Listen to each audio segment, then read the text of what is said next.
जब हम यहाँ नहीं थे तो इस कायनात में कौन था?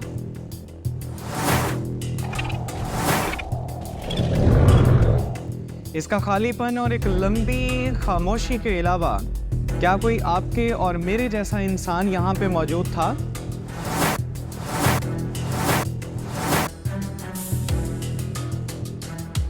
आप जानते हैं कि एक सिचुएशन ऐसी भी थी कि वक्त खुद अभी वजूद में नहीं आया था और तारीख ने अभी जन्म लेना था और फिर एक जोरदार धमाका होता है। जी हाँ, मैं बात कर रहा हूँ बिग बैंग की। ये वो जोरदार धमाका जिसने इस कायनात को वजूद दिया, जिसके बाद ये कायनात वजूद में आती है और ये तुलुए वक्त और इस कायनात के पुरअसरार और नाकाबिले यकीन आगाज का निशान है।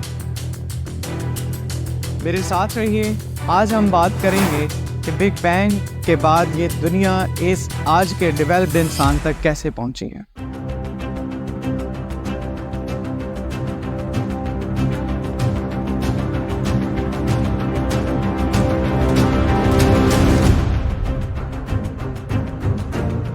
तो बिग बैंग के बाद कई सालों तक ये कायनात फलती फूलती है और बहुत सारे सितारों, गैलेक्सीज और क्लस्टर को जन्म देती है।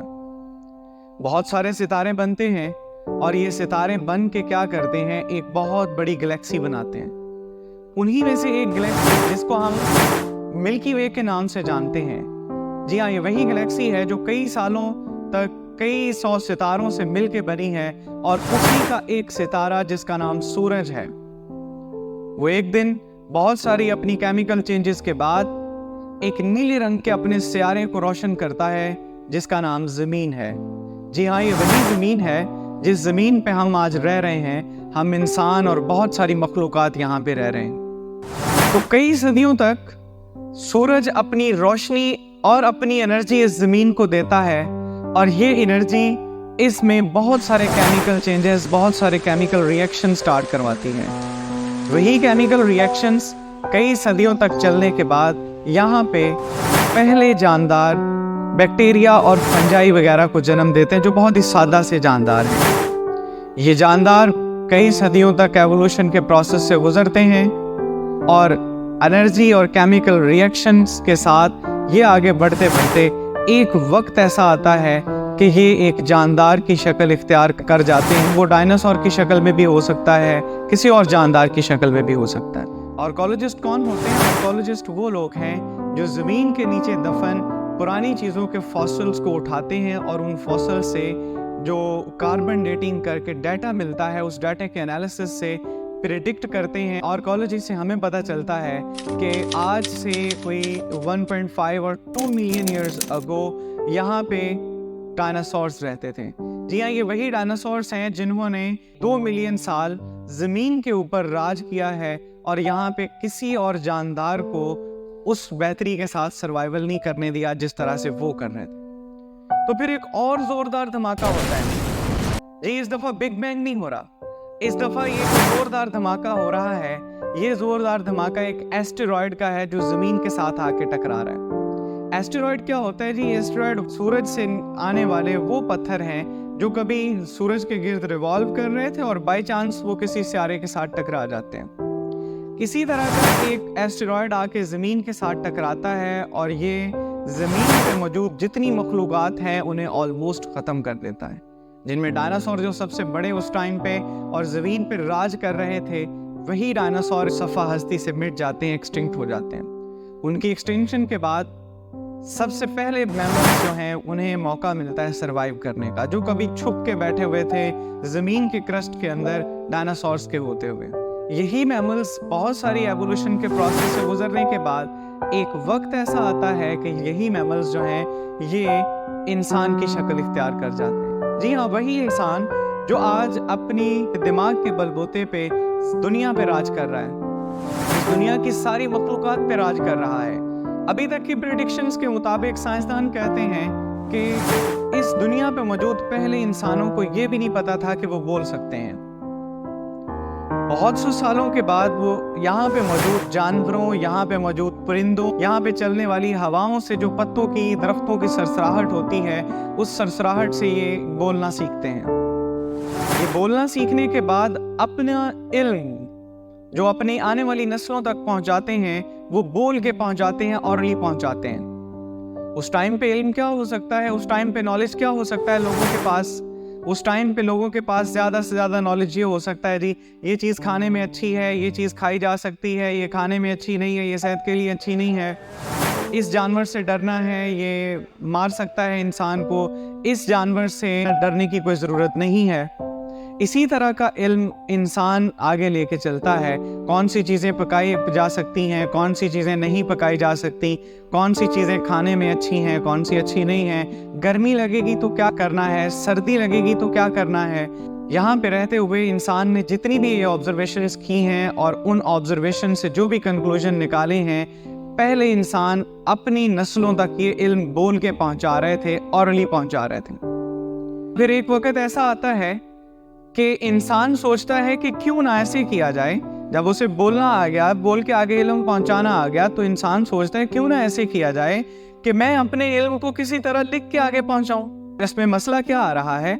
इसमें मसला ये आ रहा है कि इंसान जब बोल के अपना इल्म आगे पहुंचा रहा है तो बहुत सारी चीजें आने वाली नस्ल को याद रहती हैं और बहुत सारी चीजें वो भूल जाते हैं।